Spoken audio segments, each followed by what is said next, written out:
محزن وجع قلوبنا كلنا، لا حول ولا قوة إلا بالله. حادث اللي حصل في اسكندرية، على طريق مصر اسكندرية الصحراوي. العربيات دخلت في بعضها وولعت. شايفين منظر العربيات عاملة ازاي؟ امال البني ادمين اللي جوه العربيات عاملين ايه؟ لا اله الا الله، لا حول ولا قوة الا بالله. شايفين كمية العربيات اللي ولعت؟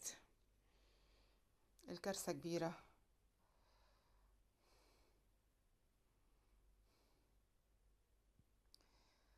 لا حول ولا قوة الا بالله العلي العظيم. ربنا يرحم موتانا ويجعل مثواهم الجنة، ويلهم اهاليهم الصبر والسلوان.